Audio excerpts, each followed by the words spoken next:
अब हम बात करेंगे कि आयोनिक कंपाउंड की प्रॉपर्टी क्या होती है। आयोनिक कंपाउंड क्या होते हैं स्टूडेंट? जो आयोनिक बॉन्ड से बनते हों वो क्या होते हैं? आयोनिक कंपाउंड होते हैं। आयोनिक कंपाउंड में क्या होते हैं? आयंस होते हैं या चार्ज होते हैं। ठीक है, तो आयोनिक कंपाउंड बनते कैसे हैं? इसकी पहली प्रॉपर्टी है कि ये इलेक्ट्रॉन के ट्रांसफर से बनते हैं। जैसे मैंने बताया था ना आयोनिक बॉन्ड में कि ये इलेक्ट्रॉन के ट्रांसफर से बनते हैं, तो आयोनिक कंपाउंड भी इलेक्ट्रॉन के ट्रांसफर से बनते हैं। सेकंड इसकी प्रॉपर्टी है कि जो मेरे आयोनिक कंपाउंड होते हैं वो क्रिस्टलाइन सॉलिड होते हैं। कैसे? क्रिस्टल्स की तरह होते हैं। ठीक है ना, ये क्रिस्टल्स की तरह दिखते हैं। इसकी जो थर्ड प्रॉपर्टी होती है बच्चे वो ये होती है कि जो आयोनिक कंपाउंड होते हैं उनका बॉइलिंग पॉइंट और मेल्टिंग पॉइंट ज्यादा होता है। ऐसा क्यों होता है? क्योंकि आयोनिक कंपाउंड किससे बनते हैं बच्चे? आयोनिक बॉन्ड से बनते हैं, और आयोनिक बॉन्ड में क्या होता है? चार्ज होते हैं। तो जब दो अपोजिट चार्ज आपस में जुड़ के एक बॉन्ड बनाते हैं तो वो बहुत ज्यादा स्ट्रॉन्ग बॉन्ड बनाते हैं, और स्ट्रॉन्ग बॉन्ड को तोड़ने के लिए ज्यादा टेम्परेचर की जरूरत होती है, तो इसलिए इनका मेल्टिंग पॉइंट और बॉइलिंग पॉइंट हाई होता है। जो इसकी फोर्थ प्रॉपर्टी है स्टूडेंट वो ये है कि जो मेरे आयोनिक कंपाउंड होते हैं वो पानी के अंदर सॉल्युबल होते हैं। मतलब वो पानी के अंदर घुल सकते हैं, बट वो ऑर्गेनिक सॉल्वेंट के अंदर सॉल्युबल नहीं होते। ऑर्गेनिक सॉल्वेंट क्या होता है बच्चे? जैसे कि मेरा पेट्रोल, मेरा कैरोसिन है ना, मेरा क्या पेट्रोल, कैरोसिन या क्रूड ऑयल, ये सारे मेरे ऑर्गेनिक सॉल्वेंट होते हैं। तो आयनिक कंपाउंड केवल पानी के अंदर घुलते हैं, इन ऑर्गेनिक सॉल्वेंट के अंदर नहीं घुलते। इसकी जो नेक्स्ट प्रॉपर्टी है वो ये है कि आयनिक कंपाउंड में क्या होता है? किससे बनते हैं बच्चे? ये आयोनिक बॉन्ड से बनते हैं, और आयोनिक बॉन्ड होगा तो बच्चे उनके अंदर क्या होगा? चार्ज होगा, और अगर चार्ज होगा तो वो क्या करेंगे? वो इलेक्ट्रिसिटी को कंडक्ट कर सकते हैं। तो इसलिए जो मेरे आयोनिक कंपाउंड होते हैं वो इलेक्ट्रिसिटी को कंडक्ट कर सकते हैं। अब हम बात करेंगे ऑक्यूरेंस ऑफ मेटल्स की। मतलब हमें मेटल्स कैसे कैसे मिलते हैं और किस अवस्था में मिलते हैं। तो स्टूडेंट हमें जो मेटल्स होते हैं वो कहाँ से मिलते हैं? वो हमारी अर्थ क्रस्ट से मिलते हैं, मतलब धरती के नीचे से मिलते हैं। जब हमें मेटल मिलते हैं ना बच्चे तो उनके ऊपर कौन कौन सी इंप्योरिटी होती है? उनके ऊपर मेनली जो इंप्योरिटी होती है बच्चे वो होती है सल्फाइड। कौन सी इंप्योरिटी होती है? सल्फाइड की इंप्योरिटी होती है, कार्बोनेट की इंप्योरिटी होती है, और हैलाइड्स की इंप्योरिटी होती है। मतलब मेटल के पीछे या तो लगा हुआ होगा सल्फाइड, या लगा होगा कार्बोनेट, या लगा होगा हैलाइड। आइए जानते हैं हमें अर्थ के नीचे से मेटल्स कैसे मिलते हैं। सबसे पहले हम बात करेंगे मिनरल्स की। तो जो हमें अर्थ के नीचे से जो भी हमें एलिमेंट या कंपाउंड मिलता है उसे हम मिनरल्स कहते हैं।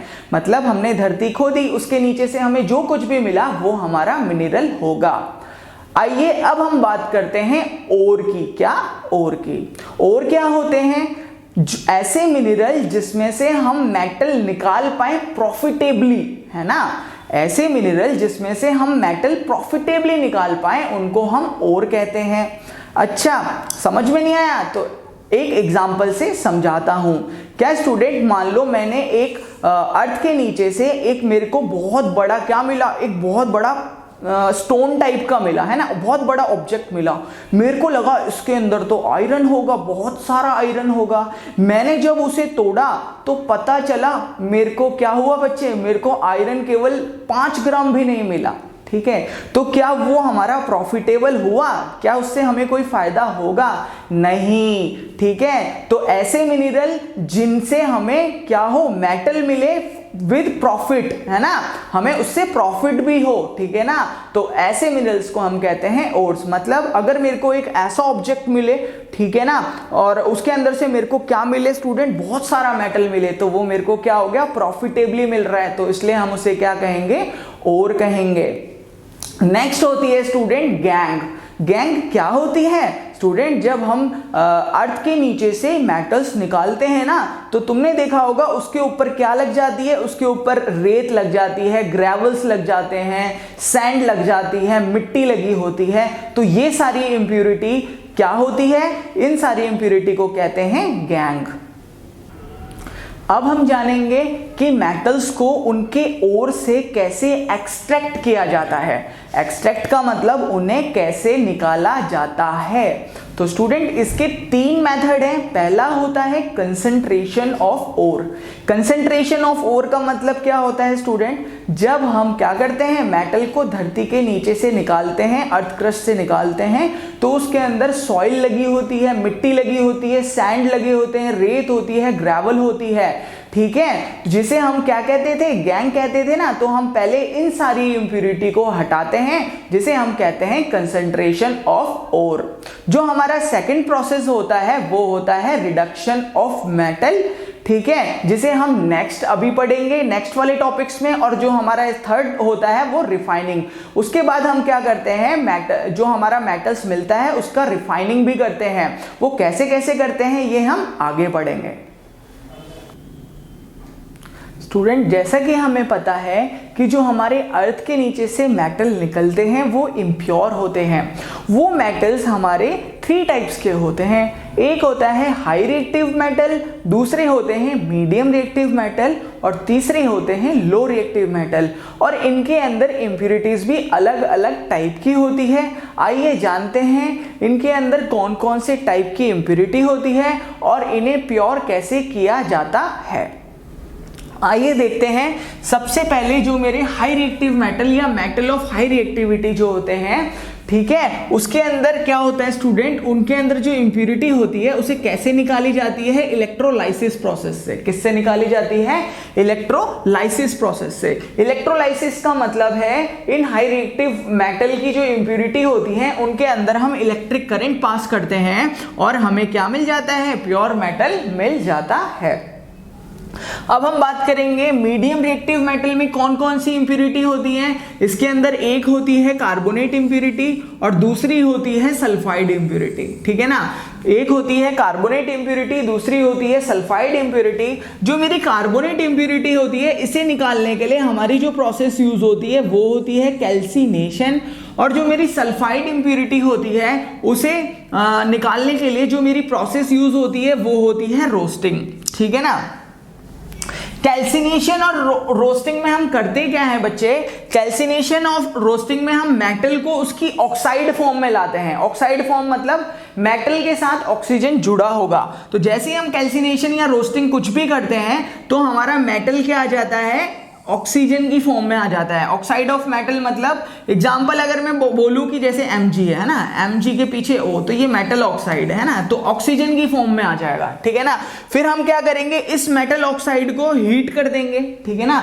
इस मेटल ऑक्साइड को हम हीट करते हैं, गर्म करते हैं, तो हमें क्या मिल जाता है? मेटल मिल जाता है। फिर इस मेटल को हम क्या करते हैं स्टूडेंट? इस मेटल को हम क्या करते हैं? फिर रिफाइन करते हैं, ठीक है ना। ये हम आगे क्लासेस में पढ़ेंगे।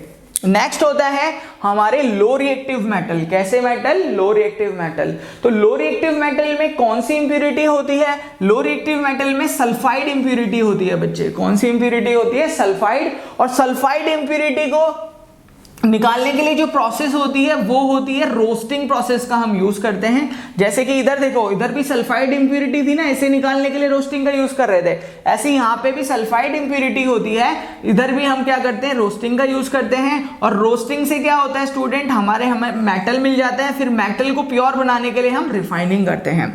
इन सबको हम क्या करेंगे? डिटेल में आगे क्लासेस में पढ़ेंगे। हम जो अर्थ क्रस्ट से मेटल निकालते हैं स्टूडेंट, वो 3 टाइप के मेटल होते हैं।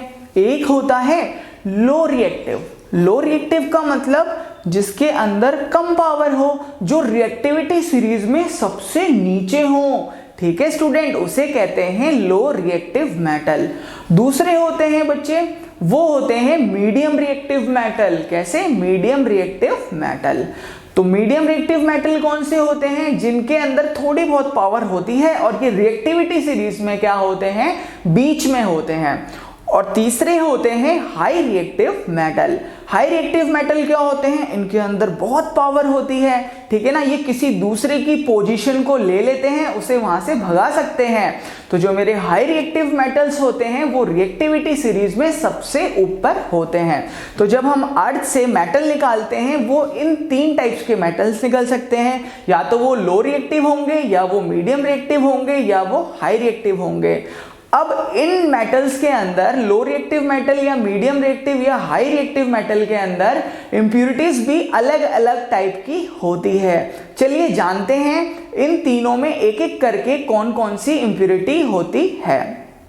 सबसे पहले हम बात करते हैं कि अगर हमें लो रिएक्टिव मेटल को निकालना हो, मतलब ऐसे मेटल जो रिएक्टिविटी सीरीज में सबसे नीचे आते हैं और जिनकी कम पावर होती है, अगर उसे हमें उसके ओर से निकालना है तो कैसे निकालते हैं? स्टूडेंट, इसके लिए हमें यह पता होना चाहिए कि जो लो रिएक्टिव मेटल हैं उनके अंदर सल्फाइड की इंप्यूरिटी होती है। किसकी इंप्यूरिटी होती है? सल्फाइड की इंप्यूरिटी होती है, मतलब उनके साथ सल्फाइड जुड़ा होता है। जैसे एग्जांपल ले लूं, मेरे पास एक जो है लो रिएक्टिव मेटल है वो है मरकरी। क्या है? मरकरी, जिसे हम कहते हैं Hg। तो इसके अंदर इंप्यूरिटी क्या होती है स्टूडेंट? इसकी इंप्यूरिटी होती है इसमें सल्फाइड जुड़ जाता है, मतलब ये क्या बन जाता है? HgS, जिसे हम कहते हैं मरकरी सल्फाइड। तो इसके अंदर अभी क्या है बच्चे? Mercury sulphide. मतलब जब हम इसे अर्थ क्रस्ट मतलब धरती के नीचे से निकालते हैं तो हमें मरकरी सल्फाइड मिलता है, ठीक है। तो इस मरकरी सल्फाइड से हमें मरकरी को अलग करना होता है, मतलब इस HgS से हमें Hg को अलग करना होता है। आइए देखते हैं कैसे करते हैं। तो हम क्या करते हैं स्टूडेंट, जो मेरा मरकरी सल्फाइड है उसे हम क्या करते हैं? पहले ऑक्सीजन के साथ क्या करते हैं? हीट करते हैं। क्या करते हैं? हीट करते हैं। तो ये जो मरकरी सल्फाइड होता है बच्चे, वो मरकरी ऑक्साइड में कन्वर्ट हो जाता है, प्लस में सल्फर डाइऑक्साइड छोड़ता है, ठीक है। आइए इसकी रिएक्शन देखते हैं। HgS, जिसे हम कहते हैं मरकरी सल्फाइड, जो कि एक लो रिएक्टिव मेटल की इंप्यूरिटी है, प्लस इसमें हम क्या करेंगे? O2। अगर इसमें हम ऑक्सीजन को रिएक्ट करवाते हैं, मतलब हमने मरकरी सल्फाइड और ऑक्सीजन को रिएक्ट कराया, तो हमें क्या मिला?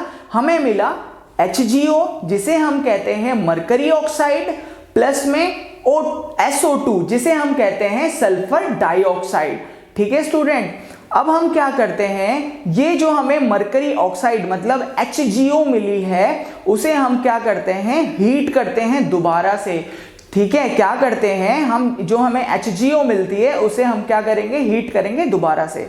तो हमारे पास क्या है? HgO, जिसे हम कहते हैं मरकरी ऑक्साइड, इसे हमने क्या किया? हीट किया, तो हमें क्या मिली? Hg, जिसे हम कहते हैं मरकरी, प्लस में O2, जिसे हम कहते हैं ऑक्सीजन। तो आपको दिखा कि अब जो मेरा मरकरी है Hg, वो अकेला हमें मिल गया, वो हमें उसकी प्योर फॉर्म में मिल चुका है, ठीक है स्टूडेंट। इसके बाद हम इसकी रिफाइनिंग करते हैं और हमें मरकरी मिल जाता है। अब हम बात करेंगे जो हमें धरती के नीचे से सब्सटेंस मिलते हैं स्टूडेंट, मीडियम रिएक्टिव मेटल जो हमें मिलते हैं, उनमें क्या होती है? उनमें इंप्यूरिटीज होती है। उनके अंदर कौन कौन सी इंप्यूरिटीज होती है स्टूडेंट? उनके अंदर इंप्यूरिटी होती है, एक होती है सल्फाइड इंप्यूरिटी और दूसरी होती है कार्बोनेट इंप्यूरिटी। आइए जानते हैं सल्फाइड इंप्यूरिटी के बारे में। मानो स्टूडेंट कि हमें जो हमारी अर्थ के नीचे से सब्सटेंस मिला है वो है ZnS, जिसे हम कहते हैं जिंक सल्फाइड। इसमें जो जिंक है स्टूडेंट वो क्या है? वो एक मीडियम रिएक्टिव मेटल है और इसमें जो S है सल्फाइड, वो इसकी इंप्यूरिटी है। तो हमें क्या करना होता है स्टूडेंट? हमें इस ZnS से ना हमें S को हटाना होता है, सल्फाइड को हटाना होता है, और जिंक हमें क्या चाहिए होता है? अकेला, जिससे हमें क्या मिल जाएगा? लास्ट में zinc as a pure metal मिल जाएगा। तो स्टूडेंट ऐसी प्रोसेस जिसमें हम सल्फाइड की इम्प्यूरिटी को हटाते हैं, मतलब इस S को हटाते हैं, उस प्रोसेस को कहते हैं रोस्टिंग। क्या कहते हैं स्टूडेंट? रोस्टिंग। तो आपको समझ में आया रोस्टिंग क्या होती है? रोस्टिंग एक ऐसी प्रोसेस होती है जिसमें हम क्या करते हैं, सल्फाइड की इम्प्यूरिटी को हटाते हैं। अब हम जानते हैं स्टूडेंट हमारी दूसरी टाइप की इम्प्यूरिटी जो हमारी होती है कार्बोनेट इम्प्यूरिटी। कौन सी इम्प्यूरिटी होती है? Carbonate impurity. आइए स्टूडेंट मैं एक सब्सटेंस लेता हूं। क्या सब्सटेंस है? ZnCO3, जिसे हम कहते हैं जिंक कार्बोनेट। इसमें जो Zn है वो एक मीडियम रिएक्टिव मेटल है और इसमें जो CO3 है ना स्टूडेंट, वो क्या है? इसमें इम्प्यूरिटी है। तो हमें क्या करना होता है? ZnCO3 मतलब जिंक कार्बोनेट में से हमें CO3 को हटाना होता है। हम CO3 से कहते हैं चल निकल इधर से, और हमें क्या मिल जाता है? हमें मिल जाता है स्टूडेंट जिंक। क्या मिल जाता है? Zn। हमें क्या मिल जाता है स्टूडेंट? अकेला मिल जाता है, जो कि मेरा एक प्योर मेटल होता है। तो ऐसी प्रोसेस, क्या स्टूडेंट? ऐसी प्रोसेस जिसमें हम कार्बोनेट की इम्प्यूरिटी को क्या कर देते हैं? हटा देते हैं, उसे हम कहते हैं कैल्सिनेशन प्रोसेस। अब हम बात करेंगे रोस्टिंग प्रोसेस क्या होती है। स्टूडेंट जैसे कि मैंने बताया मेरे पास क्या है, एक सब्सटेंस है ZnS, ठीक है, जिसमें Zn क्या है? जिंक, जो कि एक मीडियम रिएक्टिव मेटल है, और S क्या है स्टूडेंट? सल्फाइड, जो कि क्या है? एक इम्प्यूरिटी है। क्या है स्टूडेंट? एक इम्प्यूरिटी है। तो हमें क्या करना होता है? हमें इस ZnS में से क्या करना होता है स्टूडेंट? S मतलब सल्फाइड को हटाना होता है, और हम चाहते हैं कि जिंक हमें अकेला मिले और प्योर मेटल मिले। तो आइए जानते हैं हम कैसे हटाते हैं। तो सबसे पहले हम क्या करते हैं स्टूडेंट? हम ZnS को ZnO में कन्वर्ट करते हैं, मतलब जिंक सल्फाइड को हम जिंक ऑक्साइड में कन्वर्ट करते हैं। आइए जानते हैं कैसे करते हैं। हमारे पास हमने क्या लिया स्टूडेंट? ZnS, जिसे हम कहते हैं जिंक सल्फाइड, प्लस O2, जिसे हम कहते हैं ऑक्सीजन। यहां हमने क्या किया? यहां हमने जिंक सल्फाइड और ऑक्सीजन को आपस में रिएक्ट कराया। हमें क्या मिला? हमें मिला ZnO, जिसे हम कहते हैं जिंक ऑक्साइड, प्लस में SO2, जिसे हम कहते हैं सल्फर डाइऑक्साइड। तो स्टूडेंट हमें यहाँ क्या देखने को मिला? हमें यहाँ देखने को मिला कि हमें जिंक सल्फाइड मतलब ZnS से जिंक ऑक्साइड ZnO मिल चुका है। बट हमें क्या चाहिए स्टूडेंट? हमें तो ZnO नहीं चाहिए, हमें तो केवल Zn चाहिए। तो हमें इस ZnO मतलब जिंक ऑक्साइड से क्या करना पड़ेगा? ऑक्सीजन को हटाना पड़ेगा। तो आइए जानते हैं इस ZnO से हम ऑक्सीजन को कैसे हटाते हैं। तो स्टूडेंट हम इसमें क्या करते हैं? हम लेते हैं ZnO, जिसे हम कहते हैं जिंक ऑक्साइड, प्लस में C, जिसे हम कहते हैं कार्बन। तो हम क्या करते हैं स्टूडेंट? ZnO में से ऑक्सीजन को हटाने के लिए हम कार्बन का यूज करते हैं। क्यों? क्योंकि हमें पता है कि जो Zn है वो एक मीडियम रिएक्टिव मेटल है, मतलब उसमें थोड़ी बहुत ताकत होती है, वो ऑक्सीजन को इतनी आसानी से निकलने नहीं देगा। तो हम किसका यूज करते हैं? हम एक रिड्यूसिंग एजेंट का यूज करते हैं जो कि ऑक्सीजन को छीन सके और ऑक्सीजन से लव करता हो। वो कौन होता है स्टूडेंट? वो कार्बन होता है, इसलिए हमने यहाँ पे कार्बन का यूज किया है। तो आइए जानते हैं हमें क्या मिलता है। हमें मिलता है स्टूडेंट Zn, जिसे हम कहते हैं जिंक, प्लस में CO, जिसे हम कहते हैं कार्बन मोनोऑक्साइड। ओके स्टूडेंट, तो हमें यहाँ क्या देखने को मिला? हमें देखने को मिला कि हमें ZnO से जिंक ऑक्साइड से हमें क्या मिल गया? Zn, मतलब अब हमें Zn अकेला मिल गया जो कि एक प्योर मेटल है। तो इस तरीके से हमने ZnS मतलब जिंक सल्फाइड से हमने सल्फाइड की इम्प्यूरिटी को हटा दिया और हमें क्या मिला? Zn, जो कि जिसे हम क्या कहते हैं? जिंक कहते हैं। अब हम पढ़ेंगे कि मीडियम रिएक्टिव मेटल में से कार्बोनेट की इम्प्यूरिटी को कैसे निकालते हैं। आइए जानते हैं एक सब्सटेंस जिसे हम धरती के नीचे से निकालते हैं स्टूडेंट, और उसमें कार्बोनेट इम्प्यूरिटी होती है, जैसे ZnCO3, जिसे हम कहते हैं जिंक कार्बोनेट। इसमें जो Zn है स्टूडेंट वो एक मीडियम रिएक्टिव मेटल है और जो CO3 है ना वो क्या है, वो एक इम्प्यूरिटी है। तो हमें क्या करना होता है, हमें इस ZnCO3 से CO3 को भगाना होता है। हम कहते हैं CO3 इम्प्यूरिटी तू यहां से जा और Zn को अकेला छोड़ दे ताकि ये हमें क्या मिल जाए, एक प्योर मेटल मिल जाए। तो आइए जानते हैं हम इस CO3 मतलब कार्बोनेट इम्प्यूरिटी को कैसे निकालते हैं। तो हम क्या करते हैं स्टूडेंट, हम सबसे पहले ZnCO3 को क्या करते हैं स्टूडेंट, हीट करते हैं, जिससे हमें ZnO या क्या होता है स्टूडेंट, जिंक ऑक्साइड मिल जाता है। हमने क्या किया, हमने ZnCO3 जिसे हम कहते हैं जिंक कार्बोनेट को हमने क्या किया, हमने इसे हीट किया। तो हमें क्या मिला, हमें मिला ZnO जिसे हम कहते हैं जिंक ऑक्साइड, प्लस में क्या मिला, CO2 जिसे हम कहते हैं कार्बन डाइऑक्साइड। ओके स्टूडेंट, हमें यहाँ पे क्या देखने को मिला कि हमें यहाँ ZnCO3 मतलब जिंक कार्बोनेट से ZnO मतलब जिंक ऑक्साइड मिला। तो हमें ZnO तो नहीं चाहिए था, हमें तो केवल Zn चाहिए ना, मतलब हमें इस ZnO में से ऑक्सीजन को भी हटाना पड़ेगा, हमें इस ZnO में से ऑक्सीजन को हटाना पड़ेगा। तो हम कैसे हटाएंगे, आइए जानते हैं। तो जैसे कि मैंने बताया था, ZnO में जो जिंक है वो एक मीडियम रिएक्टिव मेटल है और मीडियम रिएक्टिव मेटल के अंदर पावर तो होती है, तो ये ऑक्सीजन को इतनी आसानी से नहीं जाने देता, बोलता है ऑक्सीजन तू कहीं नहीं जाएगा, ठीक है ना। तो हम क्या करते हैं स्टूडेंट, हमें एक ऐसा सब्सटेंस चाहिए होता है जो कि क्या हो, एक रिड्यूसिंग एजेंट हो और वो ऑक्सीजन को छीन सकता हो और ऑक्सीजन से लव करता हो। तो ऐसा सब्सटेंस कौन होता है स्टूडेंट, कार्बन। तो अब हम क्या करते हैं, हम इस जिंक ऑक्साइड को ZnO को कार्बन के साथ रिएक्ट करते हैं। आइए देखते हैं कैसे करते हैं। ZnO जिसे हमने कहते हैं जिंक ऑक्साइड, प्लस में C जिसे हम कहते हैं कार्बन। जब हमने इस जिंक ऑक्साइड और कार्बन को रिएक्ट किया तो हमें मिला Zn जिसे हम कहते हैं जिंक, प्लस CO जिसे हम कहते हैं कार्बन मोनोऑक्साइड।